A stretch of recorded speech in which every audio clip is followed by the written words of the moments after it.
emergencia. Se necesita el quirófano.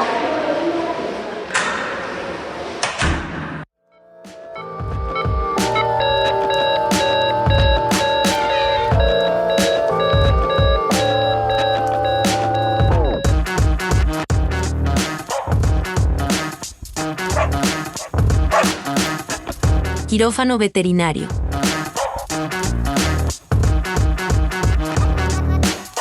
El podcast donde encontrarás información sobre los aspectos más importantes para realizar una cirugía en pequeños animales.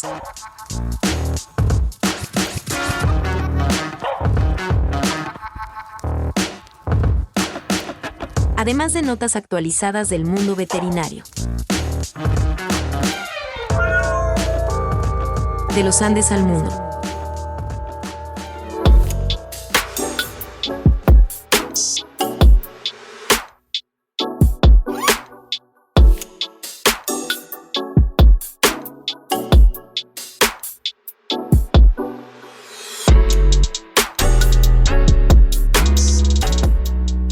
Hola a todos, buenas noches. Oscar, ¿cómo estás? Bienvenido nuevamente al Quirófano Veterinario. En esta oportunidad vamos a hablar sobre un tema importante de lo que es la cirugía abdominal, sobre todo, que es la laparotomía. ¿Qué tal, Oscar? ¿Cómo vas? ¿Qué tal? ¿Cómo andaba, Oscar? Todo bien, che. Todo en orden acá, volviendo a retomar los podcasts. Nos costó un poquito, porque estuvimos bastante ocupados, pero acá estamos, ¿sí? Así es. Entonces, empezamos con nuestro primer capítulo de la nueva temporada, podríamos llamarlo así, del Quirófano Veterinario de los Andes al mundo. Perfecto, así es. Hablemos de laparotomía. Este sí ya es un capítulo netamente técnico, ¿viste? Porque el primero fue un capítulo descontracturado de presentación y bueno, de presentar la propuesta. Pero esta vez ya nos metemos, y de ahora en adelante, más en cuestiones técnicas propiamente dichas. Y como bien dijiste vos, vamos a hablar de laparotomía. Y bueno, para empezar, dejo una pregunta. ¿Me la hago yo, te la hago a vos, se la hago a todos? ¿De qué vamos a hablar? ¿De laparotomía o celiotomía? Porque empezamos con contradicciones, ¿no es cierto? Así es. Incluso podríamos hacer una diferenciación, porque también no solamente es la laparotomía y celiotomía, incluso existe el término de flancotomía, ¿no? En el caso de los animales grandes, cuando se hace una cirugía en pie, por ejemplo, ¿no? Exactamente, sí. Uh-huh. Históricamente nosotros usamos el término laparotomía como la apertura del abdomen por línea media. Y realmente el término justo sería celiotomía. Ahí esto son cuestiones semánticas, no es como para bochar a nadie, digamos, en un examen, pero sí es para ir jugando con esta terminología quirúrgica y ser cada día más claro al momento de usarla. El término laparotomía no está mal, pero es justamente la apertura del abdomen por el flanco, al cual nosotros en alguna oportunidad llamábamos flancotomía, que no dejaba de ser, digamos, una adaptación forzada de algo que ya tenía su nombre. La laparotomía como tal es la apertura por el costado del abdomen, y mientras que la celiotomía es la apertura por línea media. Ahora bien, se nos cruza otra cuestión. Cuando hablamos de laparotomía paracostal, por ejemplo, no deja de ser el costado, pero no el flanco propiamente dicho, y sí se aborda por el costado, pero siguiendo la arcada costal. Entonces empiezan a haber ciertos matices que no van a hacer quizás al ejercicio del profesional cirujano, sino van a hacer al entendimiento conceptual. Y para esto, a mí siempre me gusta meterme en un ámbito en el cual muchos estudiantes no tienen presente y que muchos colegas con años de ejercicio de profesión tampoco tienen presente. Y que es, por ejemplo, la terminología médica en general y la quirúrgica en particular. Cuando nosotros hablamos, y si recordamos las clasificaciones básicas de nuestras materias, más que materia de las distintas áreas de la medicina, vamos a darnos cuenta que, por ejemplo, la cirugía es una rama de la patología. Y como rama de la patología van a ver que hablamos el mismo idioma. Y no así la anatomía como tal, que es una materia troncal madre, digamos, y que ahora se van a caer de espalda más de uno, ¿no es cierto? Cuando yo le diga que la anatomía es en latín y la patología y por lo tanto la cirugía es en griego. Y de ahí se desprenden cosas que parecen totalmente lógicas y normales, pero que no son tan lógicas y normales, sino que tienen una génesis conceptual o un idioma madre que la rige. Por ejemplo, ya volvemos a la laparotomía, pero es para redondear la idea. Por ejemplo, si nosotros hablamos de útero, vamos a saber a qué nos estamos refiriendo, ¿no es cierto? Nos estamos refiriendo a un órgano del sistema reproductor femenino que vulgarmente acá en Argentina, y pienso que en Perú también, no lo sé, me vas a decir vos, Oscar, se le llama matriz. O sea, y fíjense en el nombre, matriz, de base, ¿no? Sí, también aquí le llamamos matriz. Exactamente, las abuelas tienen un problema en la matriz, decía, ¿no? Uh-huh. Entonces, ahí viene también el término de las matronas. Exactamente. ¿No? Las que atendían a los partos, ¿no? Sí, señor. Bueno, ahí sumaste un dato más de lo que es el concepto desde lo vulgar y desde lo anatómico. Esa matriz nosotros la llamamos útero. Ahora, cuando nosotros hacemos una extirpación del útero, ¿cómo le decimos? ¿Uterectomía? No. Decimos histerectomía. Y si de repente tenemos una inflamación del útero en algunas de sus capas, digamos, podemos llegar a decir metritis, pero también podemos llegar a decir histeritis. Entonces estamos dándonos cuenta que el útero se inflama, pero se inflama en griego, ¿sí? Por lo tanto, si se inflama en griego, se opera en griego.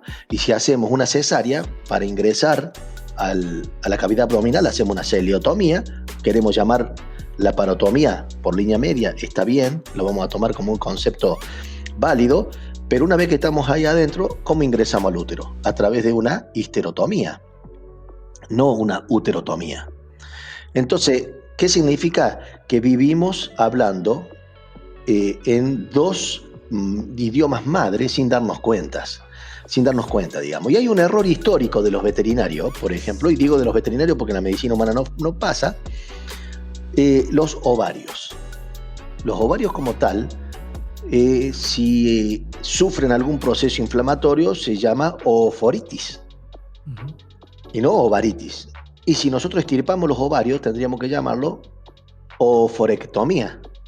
O sea que el extremo más grande de la contradicción histórica de usar un término mal es la extirpación de los ovarios y el útero. Por ejemplo, en una piómetra, en la cual vamos a sacar los ovarios, por lo tanto una ooforectomía, y el útero, y lo complementamos y decimos una ooforohisterectomía. Y sin embargo, los veterinarios, ¿cómo le decimos a eso, Oscar?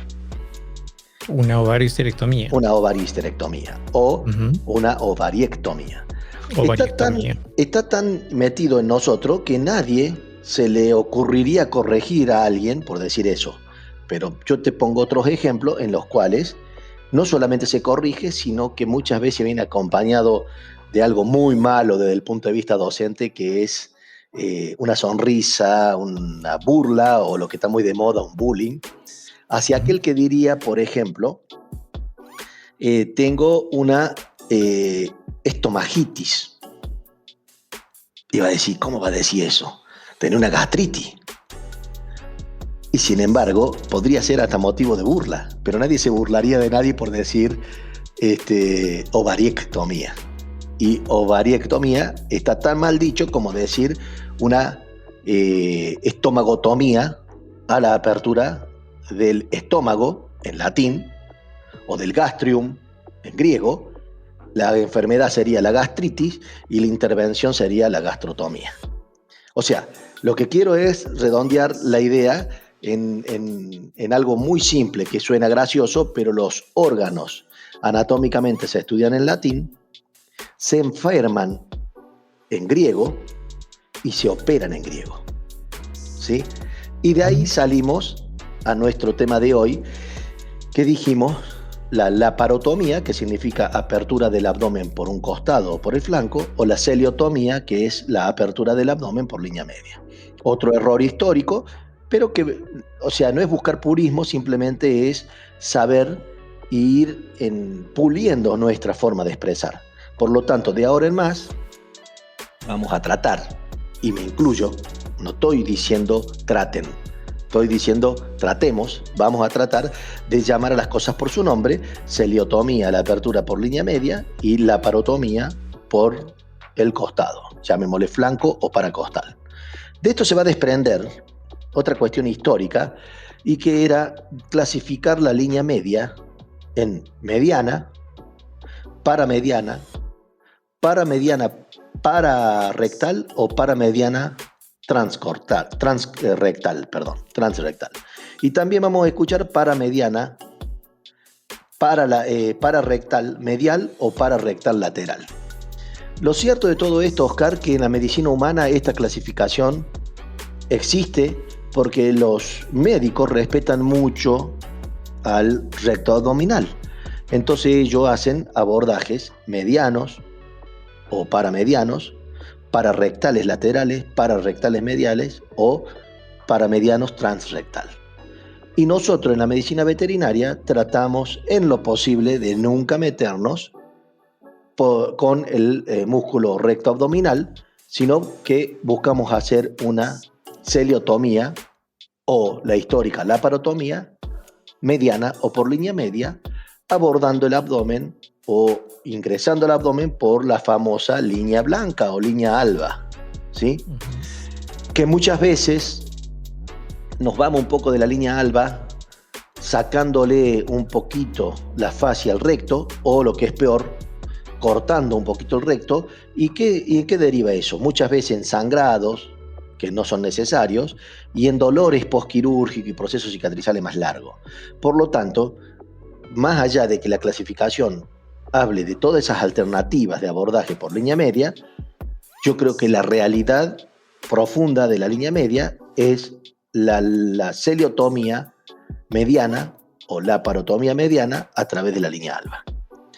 Eso si hablamos de la línea alba hacia los costados, izquierdo y derecho, tratando de no salirnos de ese medio. Ahora, si nosotros hablamos de esa línea media hacia craneal y hacia caudal, y fíjense que estoy hablando de craneal y caudal, entonces estoy usando una referencia anatómica.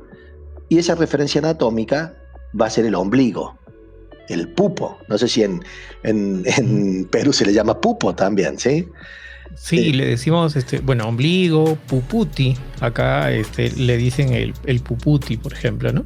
Bien. El ombligo. Pero viene, parece que del mismo lado, debe ser de España. Sí. Yo no sé de dónde vendrá el pupo, el famoso pupo. Pero es la cicatriz umbilical. Esa cicatriz umbilical u ombligo no es otra cosa que la cicatriz de nuestro primer cordón de vida. O sea, el famoso cordón umbilical que nos une a la placenta, y la placenta a través del útero a la madre, y de ahí recibimos todos nuestros nutrientes, el oxígeno, devolvemos el dióxido de carbono y un montón de cosas que se hacen en la vida intrauterina. Cuando ese animal nace o esa persona nace, eso se termina cayendo, cortando, y nos queda la famosa cicatriz umbilical.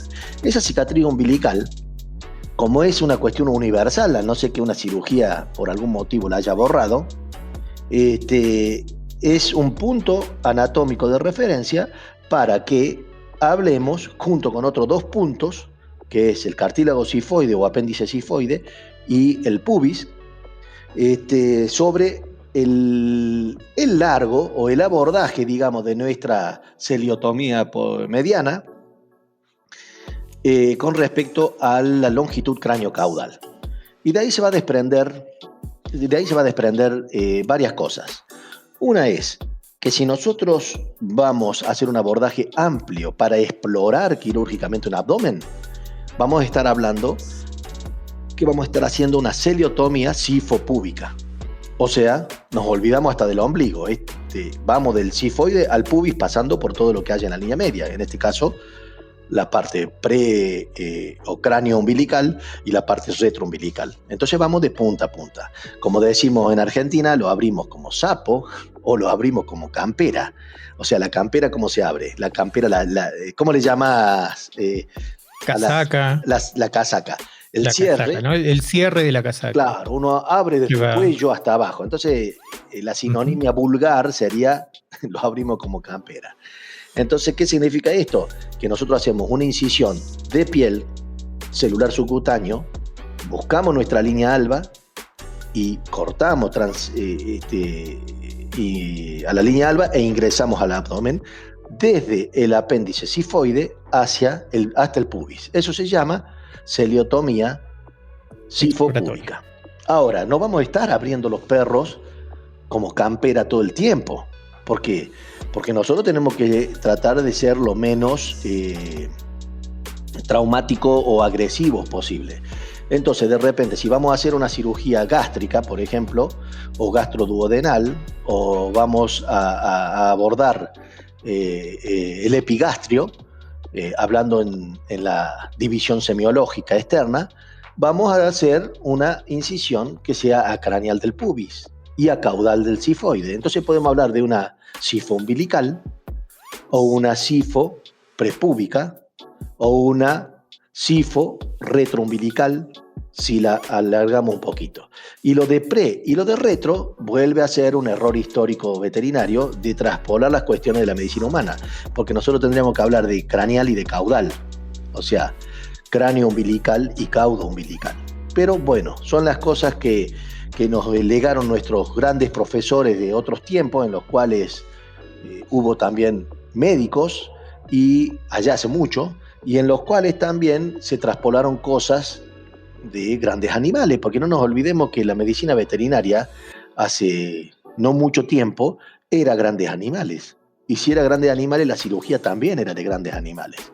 Entonces nosotros de ahí tenemos vicios históricos, como por ejemplo, a nosotros nos enseñaban a suturar el peritoneo.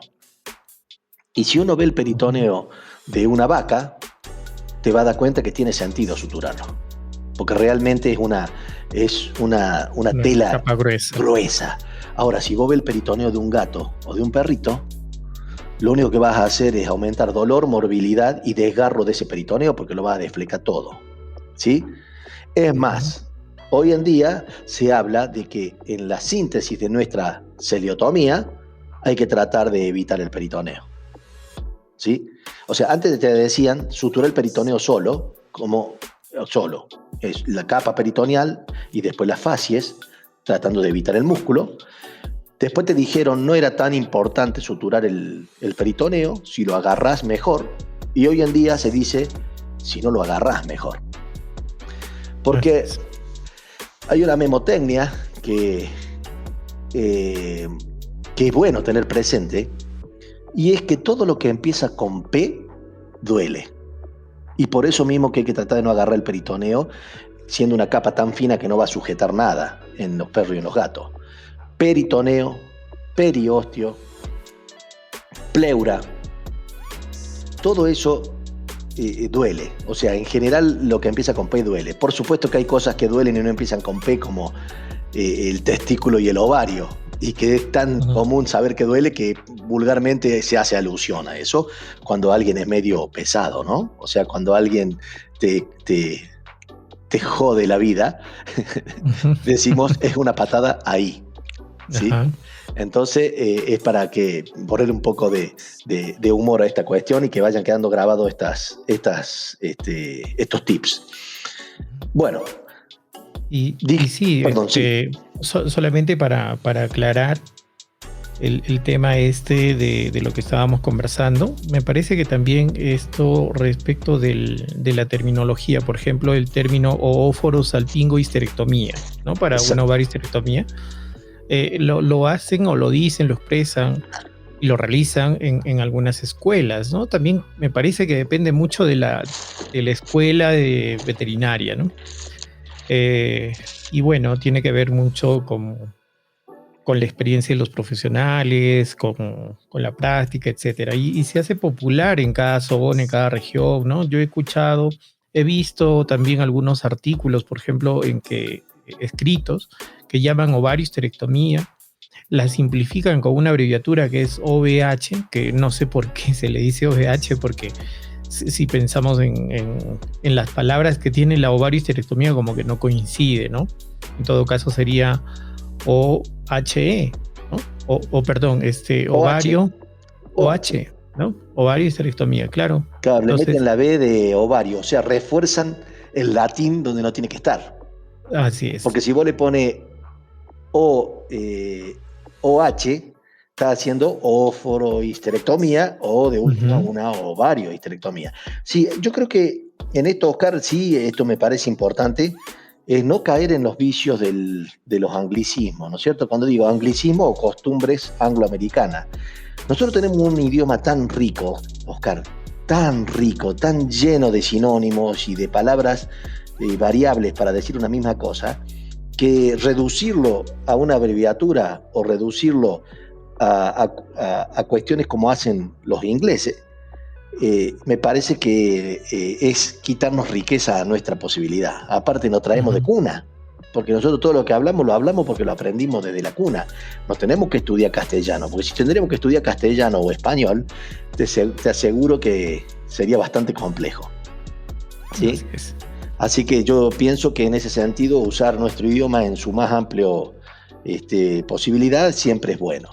Ahora bien, otra cosa, otro detalle en relación, por ejemplo, a la laparotomía exploratoria o la celiotomía, ¿no? Se hace una incisión que se le llama incisión magistral, ¿no? Se inicia, por ejemplo, con una incisopunción, luego se gira, digamos, el bisturí en un ángulo de 45 grados y, bueno, se va realizando la incisión hasta el pubis.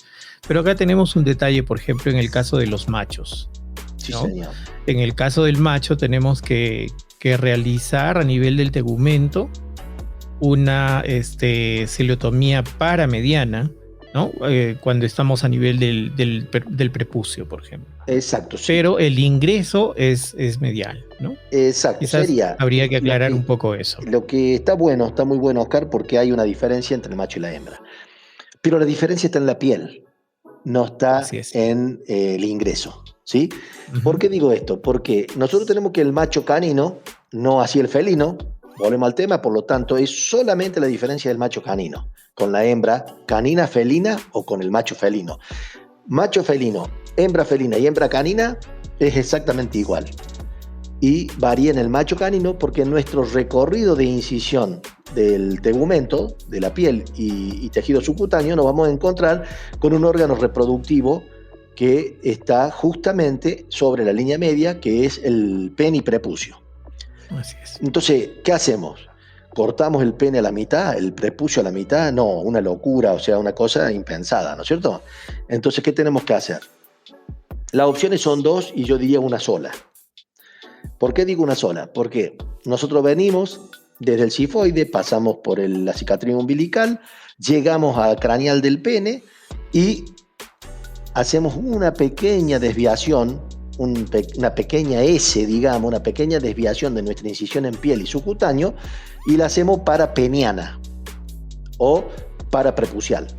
Entonces, vamos por línea media hasta el craneal del pene, nos desviamos paraprepucial hasta el pubis, pero esto es piel y subcutáneo. Nosotros ahí elevamos el pene y lo llevamos contralateral, hacia el lateral que no fue incidido. Y de esa forma nos queda la línea alba en plenitud de punta a punta, como si fuera una hembra, como si fuera un gato o como si fuera una gata. Por lo tanto, nuestra incisión paramediana o parapeniana o paraprepucial es de piel y subcutáneo, no así de músculo recto, sino que seguimos guiándonos por la línea media. Una vez que hacemos el cierre, volvemos a poner el pene en su lugar y suturamos tejido subcutáneo y piel. Pero tuvo muy buena tu aclaración, por supuesto que sí. Ahora bien, nosotros... Sí, perdón.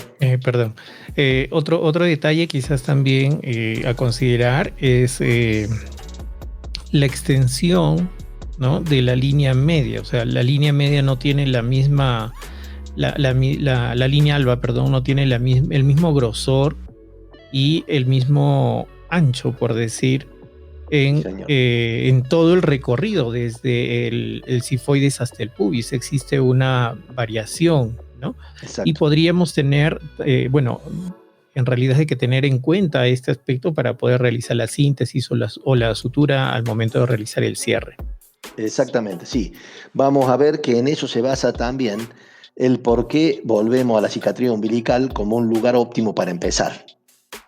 ¿Por qué? Porque primero tenemos a esa altura todavía parte del ligamento falciforme, que en definitiva algo nos cubre y nos protege de algún pequeño error. Si somos muy torpe podemos llegar a hacer daño, pero si no, levantamos, hacemos una carpita a la altura de la cicatriz umbilical y hacemos la inciso-punción.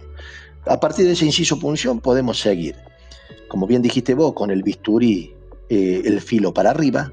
¿Y por qué el filo para arriba? Para que corte la línea alba desde adentro hacia afuera y no desde afuera hacia adentro, porque hacia adentro están los órganos. Entonces corremos riesgo. Para no correr tanto riesgo, podemos usar un elemento que cualquier caja de cirugía básica lo tiene, que es la famosa sonda canalada, con la cual podemos hacer de guía para que ese bisturí corte y no vaya a irse para adentro, incluso teniendo la precaución que dijiste vos del filo para arriba. Una vez que abrimos un poco más y nos permite meter los dedos, podemos seguir nosotros con la sonda canalada o podemos meter los dedos en B. Y estos dedos en B vamos a hacer, nos va a servir para separar la cavidad abdominal de las vísceras, proteger las vísceras y a la vez el ancho de nuestro dedo no es más ancho que un bisturí, por lo tanto si ponemos el filo para arriba también podemos seguir avanzando. Y otra posibilidad también es directamente con estos dedos en B usar una tijera de mayo, que es una tijera firme, de corte contundente, digamos, y que tiene punta roma. Roma. Se podría usar en un animal chiquito o una Metzenbaum también, pero básicamente para terminar de cortar la línea alba. Cuando nosotros llegamos a la parte caudal, como bien dijiste vos, Oscar, esa línea alba empieza a ser muy estrecha y corremos riesgo de cortar músculo recto. ¿Y por qué muy estrecha? Porque ahí viene otro aspecto importante, que si nosotros podemos evitar el pubis, mucho mejor. Entonces, lo ideal sería que sea prepúbica, o antepúbica, o cráneo-púbica, en el sentido de que no lleguemos hasta el pubis, porque ahí está la inserción del ligamento prepúbico, y que no puede traer algunos dolores de cabeza, pero tampoco es que no se deba. Si hay que llegar ahí, se llega, no hay problema. E incluso más, una de las alternativas de ampliar la laparotomía, siendo exploratoria y encontrando algún daño, por ejemplo, a nivel prostático o a nivel uretral pelviano, o por el contrario, algún abordaje que no nos permita llegar más a craneal, nosotros la podemos alargar a través de dos estrategias. Una es hacer una laparotomía sifopúbica e incluso púbica, levantar el pubis para poder meternos ahí. Estamos hablando ya de cirugías especializadas, ¿no es cierto? No es para empezar con eso. Y si no, hacia craneal podemos hacer una cirugía que involucre el cartílago sifoide o el apéndice sifoide, abriéndolo e incluso si fuera necesario, como hay cirugías que hacemos, haciendo una toracotomía y metiéndonos al tórax. O sea, es amplia la cuestión. Lo importante es hacer lo mínimo necesario. Y cuando digo lo mínimo necesario, no estoy hablando de trabajar incómodo, traccionar mesos y andar viendo a ciega cosas y tocando, sino abriendo lo que hay que abrir. Al principio van a notar los estudiantes el día de mañana que van a abrir más de lo que van a abrir más adelante, pero eso es por una cuestión de experiencia, lo que significa que nosotros no tenemos que escatimar en una incisión si la incisión va a servir para solucionar el problema. Y si hablamos puntualmente de exploración abdominal, la exploración es justamente eso, es abrir y explorar y no espiar. O sea, ¿se entiende? Abrir chiquito y mira para allá adelante, abrir chiquito y mira para allá atrás. Esto es un podcast, no están viendo la filmación, pero estaría bueno que la puedan ver. Te escucho, Oscar. Sí. Bueno, hay un adagio, un dicho quirúrgico, ¿no? A grandes incisiones, grandes cirujanos. Sí, entonces, no hay que escatimar, como dices, en realizar una apertura para tener una mejor visibilidad. Hablando de la apertura, para tener una mayor facilidad, ¿no?, de visualización, sobre todo en el abdomen craneal, se estila cortar, retirar el ligamento falciforme junto con la grasa, ¿no?, que acompaña el ligamento falciforme, y se realiza pues una ligadura en masa o una ligadura transfixiante. Entonces esto facilita mucho, ¿no?, la visibilidad, la exteriorización de las vísceras del abdomen craneal para realizar distintos procedimientos.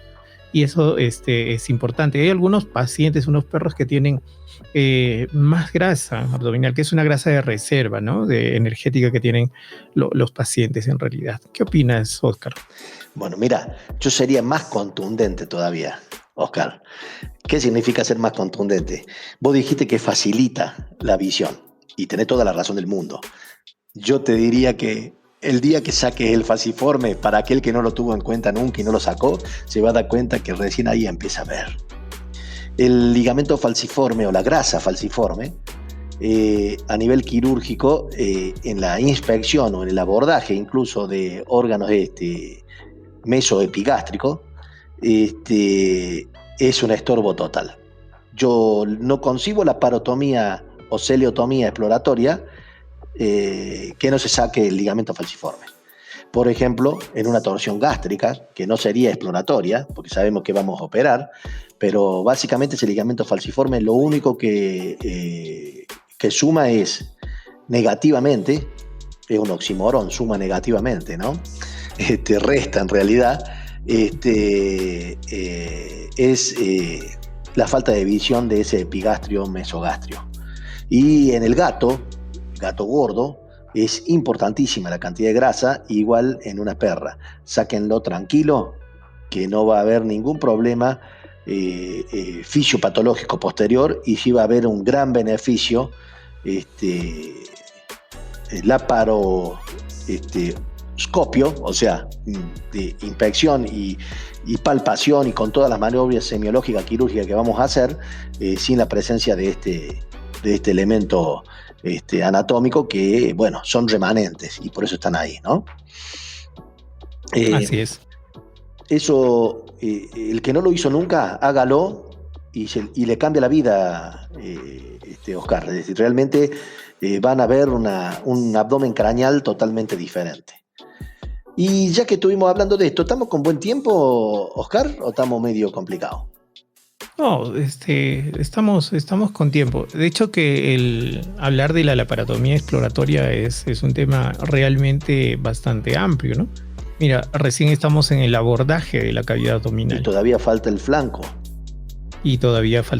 O sea que de última sigo con la laparotomía y vemos. Si no hay tiempo para que se haga muy largo la exploratoria, la podemos ver en una segunda reunión. Así es. Entonces continuemos, quizás podríamos hablar ahora un poco de la anatomía topográfica quirúrgica que debemos conocer al momento de realizar la inspección, la evaluación, ¿no?, de los órganos, de todo lo que vamos a encontrar en la cavidad abdominal, ¿no? Aparte de la anatomía como tal de cada estructura, ¿no?, abdominal, pero tenemos, por ejemplo, los espacios o las divisiones virtuales que pueda tener el abdomen, ¿no? Hablamos de los mesos, el mesoparieto duodenal, exacto, el mesoparieto colónico, la línea gastro, espleno epiploica, ¿no? Que es el conocimiento de estas estructuras, pues nos ayudan grandemente para poder explorar, para poder hacer algunas técnicas, incluso si tenemos alguna incidencia de alguna complicación intraoperatoria, ¿no? Por ahí estamos haciendo una ovariohisterectomía, se nos quitó de repente la ligadura o no ligamos bien, no nos desesperemos, tomamos, por ejemplo, el mesoparieto duodenal en el lado derecho, ¿no? Lo retraemos hacia el lado del asistente y es fácil de repente encontrar, ¿no? Sí. El punto hemorrágico, ¿no? Entonces, exacto, ese conocimiento anatómico es muy importante, y la anatomía en general, en lo que es cirugía abdominal, es re importante. Bueno, entonces sí vamos a meternos en la exploración abdominal, o sea, vamos a hablar de de la celiotomía exploratoria. ¿Por qué? Porque estos reparos, que en definitiva son separadores biológicos, como yo les llamo, que son reparos anatómicos que forman espacios. Y en esos espacios se esconden literalmente estructuras tan importantes como el ligamento ovárico o el pedículo ovárico, sobre todo cuando te das cuenta que es importante cuando se suelta una ligadura. No nos olvidemos que la arteria ovárica es una rama directa de la aorta abdominal. Por lo tanto, si una rama directa de la aorta abdominal, imaginen lo que sangra. Y sangra tanto que no te permite visualizar bien el campo y sangra tanto que puede matar a un paciente. Entonces, como bien dijiste vos, Oscar, nadie está exento de la posibilidad de que se suelte una ligadura. Se suelta una ligadura, tenemos 3 opciones. Una, 2, yo no la contemplo como válida, pero son 3 opciones. Una es salir corriendo, ¿sí? Salir corriendo, dejar el perro, el anestesista, todo, tirarse de los pelos, lo que tienen, lo que no tenemos, no sé, nos rascamos la cabeza y dejamos al animal al borde de la muerte. La otra, que es la que hace la gran mayoría, es desesperarse locamente, entrar a meter gasa a lo loco, tratar de en esa maraña de vísceras, de intestino o de tripas, hablando mal y pronto, encontrar una pequeña estructura sangrando en el fondo de la cavidad abdominal. Cuando digo en el fondo, visto desde la cirugía, o sea, en el techo, que va a ser bastante difícil. Y lo más probable es que terminemos pellizcando cualquier órgano que esté por ahí con nuestras hemostáticas, nuestros clamps, que no lo podamos hacer nunca, y si lo hacemos y lo ligamos, podamos dejar lo que se conoce como oblitos quirúrgicos, una pinza, un poco de gasa, con el problemón que vamos a generar después. Y la tercera opción es lo que dijiste vos, conocer la división estructural anatómica quirúrgica del abdomen. Y para eso nosotros volvemos al tema de hablar cuestiones cráneos caudales y cuestiones laterales. Y tenemos órganos importantísimos que van a estar siempre en ese lugar y que tienen su meso, o sea, su estructura de sostén. Y básicamente vamos a tener 2 órganos importantes, que uno es el duodeno del lado derecho y el colon o el colon caudal o el colon descendente del lado izquierdo. El duodeno tiene su mesoduodeno y el colon tiene su mesocolon. Entonces, ahí vamos a tener una gran diferencia si sabemos usarlo a nuestro favor. Como bien dijiste vos, Oscar, nos está sangrando el pedículo ovario derecho. Todos sabemos que ese pedículo ovárico, como dijimos, viene de la arteria aorta caudal y está en el polo caudal del riñón. Hasta ahí está todo bien y fácil, pero anda a encontrarlo vos, ¿sí? Entonces, ¿qué hacemos? Con la tranquilidad que describiste vos, el ayudante agarra el duodeno, lo eleva, metemos, el duodeno no es tan noble, el mesoduodeno no es tan noble como el mesocolon. A veces nuestra masa yeyunal se sale y se mete para allá, entonces con cuidado metemos la masa yeyunal en ese espacio que nos queda entre los 2 mesos, que se llama espacio interparieto mesocolónico, está al medio. Una vez que metimos nuestra masa yeyunal, nuestras tripitas ahí adentro, elevamos y lo llevamos hacia el lado izquierdo, y ahí abajito nomás vamos a ver el polo caudal del riñón y el sangrado de nuestra arteria ovárica, ¿sí? Entonces, lo primero que hacemos es poner gasa, ¿sí? Hacer presión, hacer la maniobra del mesoduodeno, sacar la gasa, mirar y clampear. Incluso te digo más, Oscar, hace poquito se nos escapó una ligadura y el colega que me ayudaba le llamó la atención que yo lo único que hice fue meter una gasa, ver que no sangre más y seguí operando.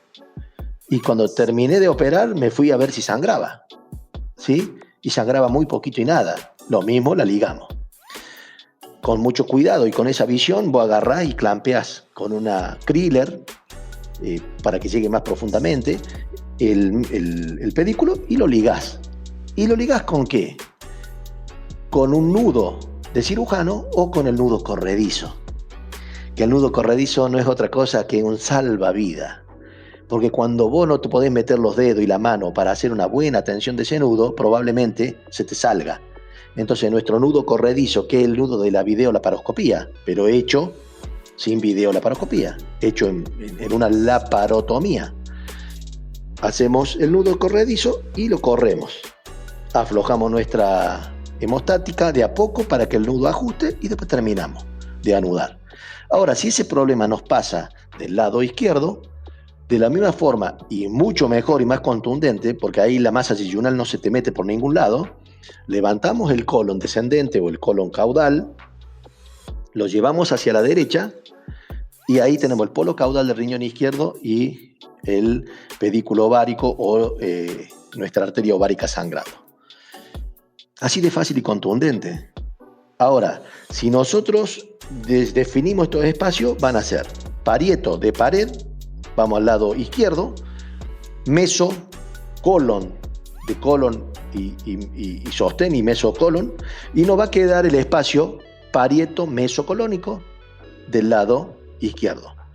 Nos vamos al lado derecho y vamos a tener el parieto de pared y el mesoduodeno que sostiene el duodeno. Y nos va a quedar delimitado el espacio parieto mesoduodenal. Y en el caso del perro, nos va a quedar el espacio interparieto mesoduodeno colónico, que es el espacio entre los dos meso, el mesocolon y el mesoduodeno. En el gato, esa es la única gran diferencia. El colon del gato, si lo tienen presente en una placa radiográfica, es un signo de interrogación, un signo de pregunta. Entonces, el colon descendente se pone justo, muy justo en la línea media, abajo de la columna, su mesocolon. Y de eso se va a desprender que el gato tiene su división, igual que el perro, parieto mesocolónico, parieto mesoduodenal, pero no vamos a tener bien definido un espacio interparieto mesoduodeno colónico.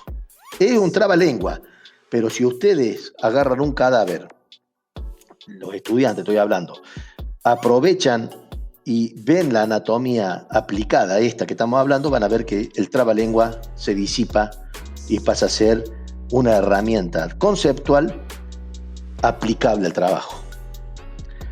A su vez, como bien dijiste vos, también tenemos divisiones craneales y caudales, o sea, laterales, que cortan transversalmente al animal y que tienen mucha relación con las divisiones semiológicas de epigastrio, mesogastrio y hipogastrio.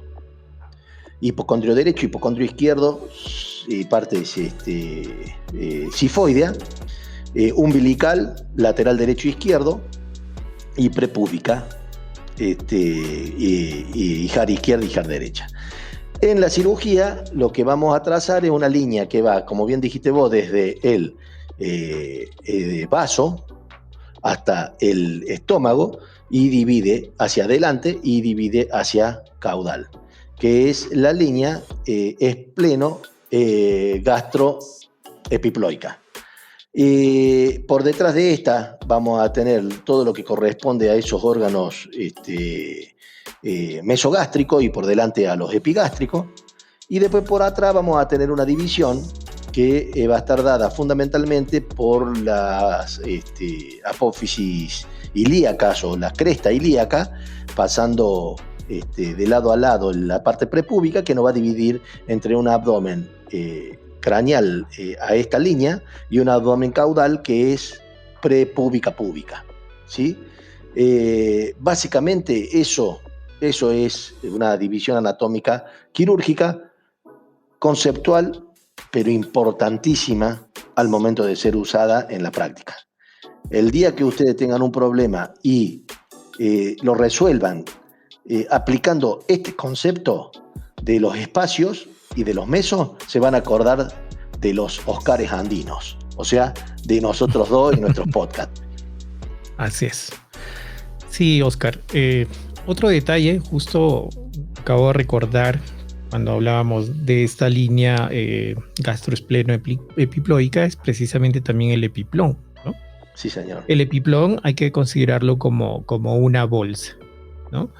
Entonces el epiplón tiene una bolsa que también se conoce como bolsa omental, y el acceso de la bolsa omental está justamente por debajo. Para eso tenemos que elevar el mesoparieto duodenal a través del foramen epiploico y poder tener acceso a la bolsa mental, abrirla de repente la bolsa mental, y eso nos permite ver otras estructuras que a simple vista no la podemos ver, ¿no? Por ejemplo, la rama izquierda del páncreas, ¿no? La rama izquierda del páncreas fácilmente lo observamos justo, digamos, paralela al borde mesentérico del duodeno, pero la rama derecha, perdón, pero la rama izquierda claro, no la derecha la ves fácilmente.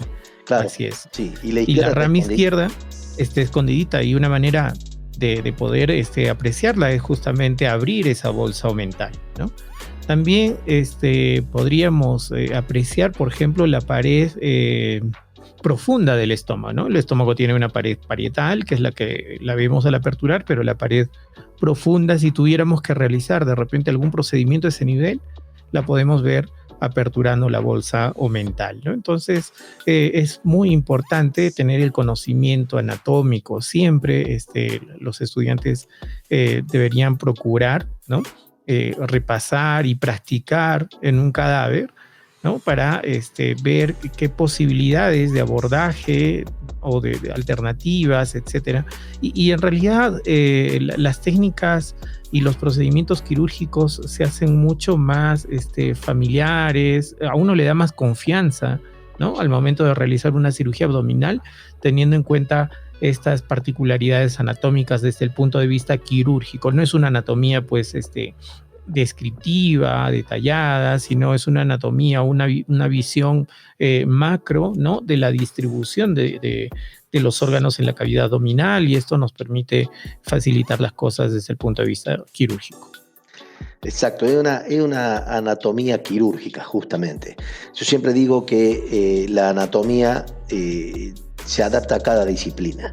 La anatomía en sí es una disciplina, pero no es lo mismo estudiar anatomía topográfica comparada desde el punto de vista de la materia básica a estudiar una anatomía topográfica para una semiología, una anatomía quirúrgica para la cirugía, una anatomía radiológica, una anatomía de tomografía, de resonancia, o una anatomía ecográfica.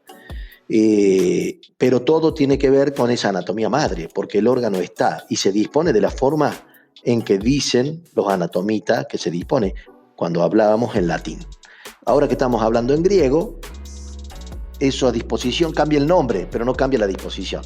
Y como bien dijiste vos, ese epiplón u aumento mayor, tenemos el epiplón menor o el aumento menor, que salen de la curvatura mayor y la curvatura menor del estómago. No es gran ciencia. Por ahí sí es ciencia cuando los anatomistas discuten hasta dónde llega. Centímetro más, centímetro menos. Pero eso en la cirugía no es tan relevante como saber lo que dijiste vos recién. Nuestras dos hojas de ese guardapolvo largo u aumento mayor, que forma esa bolsa mental, que nos va a servir incluso para mejorar procesos cicatrizales. Y lo que yo siempre digo, alguna vez un colega me cuestionó la aumentalización de una resección y anastomosis intestinal, diciendo que era porque yo no confiaba en mi anastomosis. Fue lo que nosotros en Argentina llamamos una chicana, o sea, me toreó. Y lo que yo le respondí fue lo siguiente: ningún aumento hace milagro. Por lo tanto, ningún aumento va a suplir una mala sutura de una anastomosis, ¿sí? Pero ¿para qué uso la aumentalización? Una es para llevar irrigación, célula y cicatrización. Déjalo de lado a eso, porque va a cicatrizar lo mismo. Cuando digo lo mismo, ¿sabes por qué va a cicatrizar lo mismo? Porque el aumento solo va a ir a donde tiene que ir. Pero puede llegar tarde el aumento. Y de repente tuviste la desgraciada adherencia de tu herida o de tu sutura a otra víscera, produciendo algunos orificios que puedan llegar a generar una incarcelación, ¿sí? De una tripita. Entonces, yo lo que digo, y a partir de ese día lo soy taxativo en eso, no lo uso a la aumentalización para mejorar la cicatrización. No la uso para garantizar algún aspecto de mi sutura. Y no la uso porque no confíe en mi sutura. Porque si yo no la uso por eso, el cuerpo la va a usar, ¿sí? Yo la uso para garantizar mi adherencia. yo le meto el aumento y yo ahí te garantizo que no se adhiere a ningún otro lado que yo no quiera que se adhiera. Entonces, yo digo, la aumentalización es una herramienta para hacer una adherencia dirigida. Y listo. Después, si querés ponerle factores de la inflamación, células, cicatrización, sangre, permeabilidad, ponele lo que quieras. Pero para mí, eso es secundario. ¿Por qué? Porque la naturaleza es tan sabia que cuando vos abras ese perro de nuevo después de tu cirugía, probablemente esté aumentalizado a pesar de vos. Pero si no llega a tiempo, puede haber adherencias que te traigan dolores de cabeza. Así es. Y la mentalización pues se utiliza en muchas técnicas, ¿no? Y es tan noble y tan elástico también el aumento que uno lo puede llevar incluso hasta la parte, una parte digamos muy caudal, ¿no? Sí, señor. En el caso de los abscesos prostáticos, por ejemplo, en el macho, tienen se realiza muchas veces este procedimiento de aumentalización a ese nivel para favorecer la cicatrización y evitar, como tú dices, una posible, digamos, indebida adherencia, ¿no? Con otras estructuras. Mira, ahí me hiciste acordar de algo que le sumo yo, que por ejemplo en un absceso prostático, un quiste paraprostático. Ahí realizo una mentalización distinta, porque la mentalización que yo describí ahora es ponerle la sábana a la cama. O sea, es tapar tu herida y dejarla tapadita como una sábana. Se me van ocurriendo analogías que no se me ocurrieron nunca, se me ocurrió ahora. Y ya que hablo de la sábana, vamos a hablar de la almohada y de la funda de la almohada. La aumentalización en un quiste prostático, en un absceso prostático o lo que sea, es al revés. Yo no tapo la próstata, no le pongo sábana a la cama, sino que agarro la almohada y la meto adentro de la funda. La almohada sería mi aumento y la funda sería el quiste o el absceso drenado. ¿Para qué hago eso? Ahí le sumo otro término que sí uso. Este sí me vino a la cabeza ahora. Yo recién decía dirijo mi adherencia. Ahora digo, hago un drenaje biológico. ¿Qué significa? Ese aumento tan vascularizado me va a llevar por un lado células y factores de la cicatrización y células de la defensa para pelear contra ese absceso o para drenar ese paraprostático o ese quiste prostático, porque el quiste prostático corre el riesgo de producirse de nuevo. Y es tan noble el aumento que yo llegué a aumentalizar el mediastino craneal, que es una técnica que se usa para drenaje de quilotórax. Y ahí sí, mira, sin querer llegamos al ejemplo, o a los pocos ejemplos, donde nuestra laparotomía, en este caso laparotomía preumbilical o cráneo umbilical, sifoidea, sifo umbilical, la combinamos con una esternotomía que nos permita pasar el aumento hasta el mediastino craneal. ¿Y qué estoy pasando? Un drenaje biológico. O sea, un aumento lleno de vasos sanguíneos con mucha circulación que va a producir una absorción de nuestro quilotórax y lo va a meter en circulación general. O sea que estamos haciendo un drenaje biológico. Parece muy loco, pero es así. Entonces ese aumento es tan noble que si no llegara a llegar, suena medio raro, llegar hasta donde queremos llegar nosotros, parece 3 tristes tigres comen de 3 platos de trigo, pero es así. Si no podemos llegar, ¿qué hacemos, Oscar? Lo que vos dijiste al principio. Abrimos la bolsa mental, la extendemos y duplicamos el largo de nuestro aumento. Uh-huh. Ya no lo usamos doble, lo usamos simple. ¿Se entiende? ¿Qué hacemos? Agarramos la sábana de nuestra cama de arriba, la llevamos hasta la mitad del cuarto si queremos, porque dejamos la sábana de abajo y la de arriba abierta. ¿Se entiende? Como un libro. Uh-huh. Eso es básicamente herramientas anátomo-estructurales, fisiológicas y quirúrgicas para solucionar problemas patológicos. Más interacción de conocimiento no podemos hacer, ¿viste? Sí, está muy bien. Y bueno, de repente para finalizar esta primera parte de la laparotomía, ¿cómo realizaríamos el cierre? ¿no? Teniendo en cuenta, por ejemplo, de que es una herida muy extensa. Hay algunos que de repente dicen que se puede realizar un patrón de sutura simple continuo, otros dicen que no, que hay mucha susceptibilidad de repente a que se pueda desgarrar por la tensión que existe en las heridas, y si se corta, se rompe una parte de la sutura continua, pues se abre todo el cierre de la campera, como tú dices, ¿no? Sí, señor. Entonces se indica, por ejemplo, de que sean puntos discontinuos en el primer plano, y otros también hacen suturas continuas, pero esta sutura tipo reverding o entrelazada, ¿no? Que también, digamos, le da un mayor hermetismo a la herida. ¿Cuál es tu experiencia en este aspecto? Bien, mi experiencia la vamos a dividir en, como hasta ahora todo, en lo que nos enseñaron nuestros profesores, en los conceptos y en la experiencia personal. Lo que nos enseñaron nuestros profesores es tal cual lo que decís vos, puntos discontinuos, fundamentalmente X. Punto X era el punto de cierre abdominal, pero nuestros profesores venían de la cirugía de grandes animales. Y en eso hay que ser muy claro. No es lo mismo un abdomen de un caballo o de una vaca que un abdomen de un perro, en la tensión de esos músculos y en las vísceras que van a estar empujando contra esa incisión. Aparte eran animales de campo y operados a campo. Por lo tanto, ellos tenían toda la razón del mundo de lo discontinuo y toda la razón del mundo del punto en X, como un punto discontinuo muy noble y muy fuerte. Era tan importante para ellos eso que si vos decías una sutura continua, salías con un 2, o sea, salías desaprobado, ¿sí? Hoy en día eso cambió bastante, como cambió lo del peritoneo. Y podemos perfectamente en nuestros perros y gatos usar un patrón de sutura continuo. Eso también tiene que ver con la experiencia de cada uno, y ahí sí la confianza, ¿no es cierto?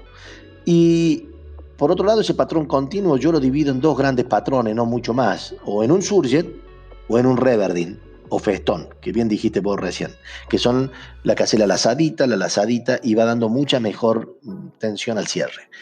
Y lo que yo diría para empezar, e incluso lo uso yo al día de hoy, es dividir ese surget o ese reverding, pero dividirlo en serio. ¿Qué significa en serio? Llegar a un punto en el cual 3, 4 lazadas hago un nudo de terminación de mi sutura. La única diferencia es que no corto nada.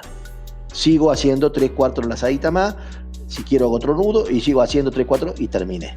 Entonces, de esa forma, nuestra sutura continua va a estar dividida, verdaderamente dividida, sin haberla cortado y empezado de nuevo, en 3 o 4 partes según la necesidad de cada uno. Pero yo hoy en día no, al no ser que sea una cuestión muy particular, no hago puntos interrumpidos, lo cual no significa que no esté bien. Y hago puntos continuos con esa salvedad de dividirlos según el largo de nuestra herida, el largo de nuestro animal, el tamaño de nuestro animal, en 1, en 2 o en 3 nudos que me dividan la sutura continua en 1, 2 o 3 suturas continuas. No sé tu experiencia, Oscar, pero básicamente eso es lo que yo hago. No es lo que me dijeron inicialmente mis profesores, a los cuales los respeto totalmente y los entiendo. Ellos operaban 10 vacas, 20 vacas, 30 vacas y un perro. Nosotros hoy en día, al no ser que tenga una zona rural, no operas una vaca nunca, porque no es de tu incumbencia, al no ser que tenga una zona rural o que seas un profesor y necesites hacer algo en particular, ¿no? Sí, bueno, yo igual suturo con una reverding. Reverding es precioso. Yo uso mucho. Sí, la reverding en toda la extensión de la herida, ¿no? Sí, señor. No, aparte y bueno, muy el noble. siguiente, Y una cosa es muy noble, importantísima que no dijimos ni vos ni yo, es el tema de la sutura, incluir o no incluir el músculo. Ya dijimos de no incluir el peritoneo. Ahora, el músculo recto abdominal no tendríamos bajo ningún punto de vista que incluirlo. Nosotros tendríamos que suturar fascia. Si está bien abierta la línea media, esa fascia está intacta. Y si no es tan bien abierta, busquémosla, porque si abriste mal, probablemente se retrajo y vas a quedar con el músculo a la vista, con las fibras musculares. Bueno, no solamente trata de evitar el músculo, sino que garantizar, garantizar que tu sutura involucre la fascia, porque la que va a sujetar va a ser la fascia. Entonces eso es de suma importancia. Sí, es muy importante.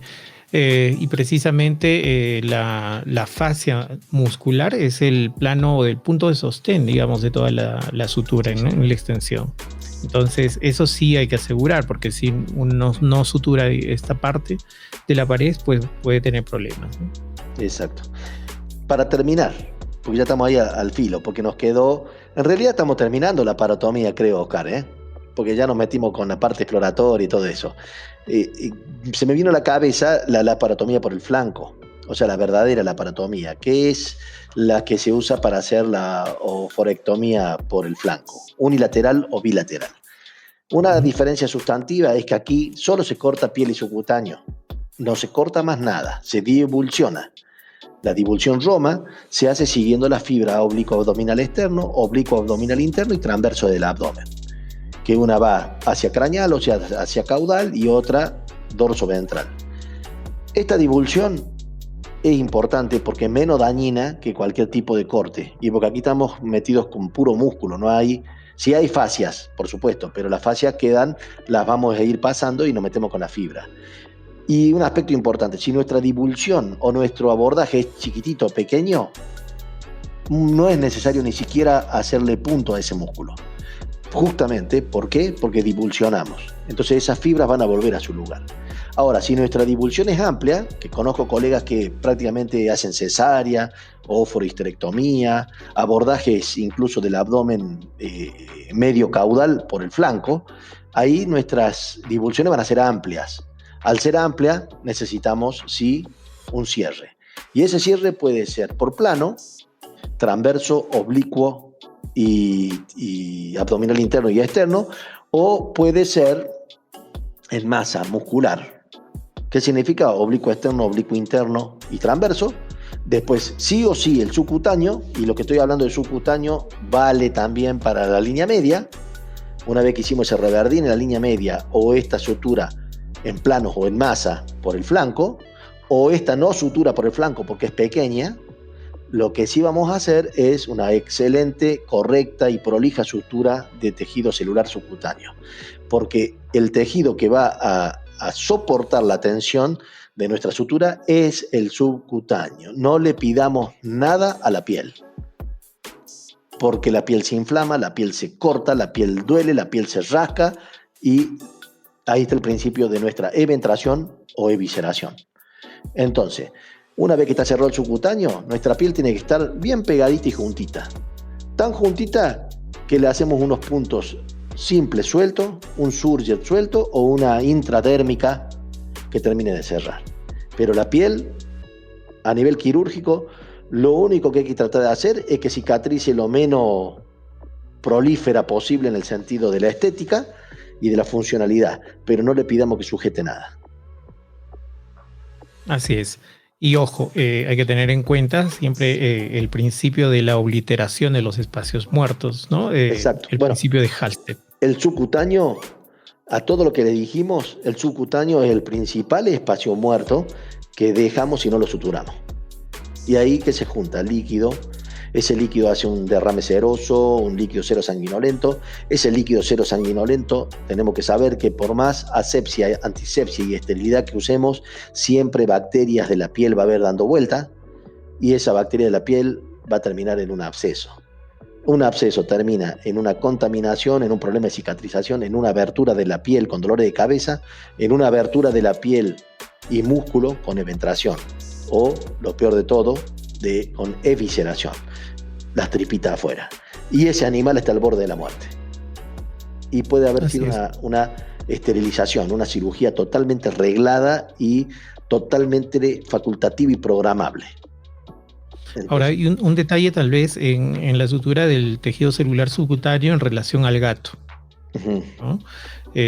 Muchas veces se prefiere no suturar el subcutáneo en el gato por el proceso inflamatorio que a veces ocurre, ¿no? Entonces habría que valorar también un poco este aspecto de en el gato. Felizmente, pues los planos en el gato no son tan anchos ni tan profundos que en el perro. Entonces es muy poco difícil que tengamos, digamos, este evento que estás mencionando, ¿no? Ahí el problema está en el gato gordo. Y el problema importante también es la grasa. Si nosotros somos poco prolijo o nos alejamos mucho de la enseñanza de Halsted y agredimos mucho, podemos tener necrosis grasas que terminen también en problemas de dehiscencia, ¿no? Y ahí en el gato, sí, es verdad, Oscar, lo que decís vos, toma un carácter fundamental la intradérmica. Porque la intradérmica sí es una sutura fuerte, tan fuerte como la de subcutáneo, a pesar de formar parte del tegumento, ¿no? Eso es importantísimo, Oscar, muy buena. Ok. Bien, Oscar, entonces nos vamos a volver a encontrar nuevamente muy pronto para seguir hablando y adentrándonos un poco más sobre la cirugía del abdomen, ¿no? Iremos abordando la cirugía gástrica y bueno, todas aquellas técnicas quirúrgicas importantes en la cavidad abdominal. Y de paso vamos viendo de repente algunos patrones de sutura, etcétera, ¿no?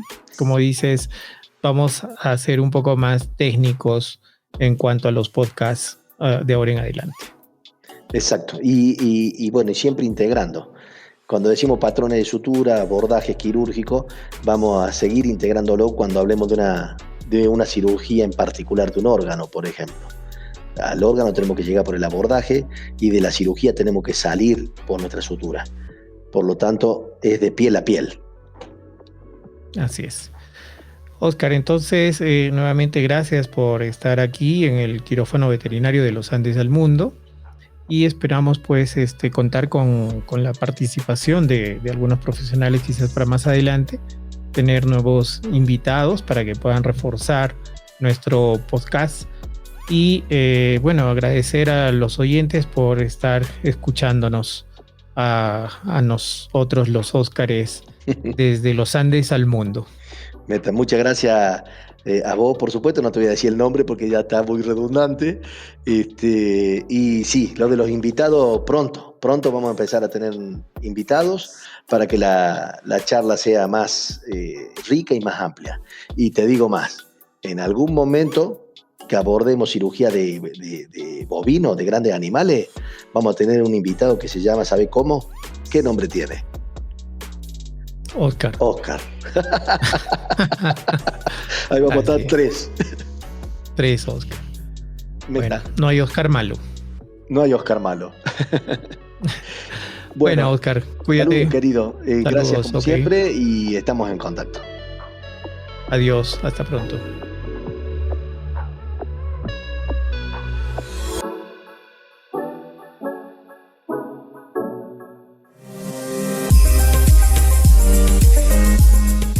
Adaptémonos a las necesidades de nuestros pacientes y que nuestros pacientes no se adapten a nuestras limitaciones. Cirugía veterinaria.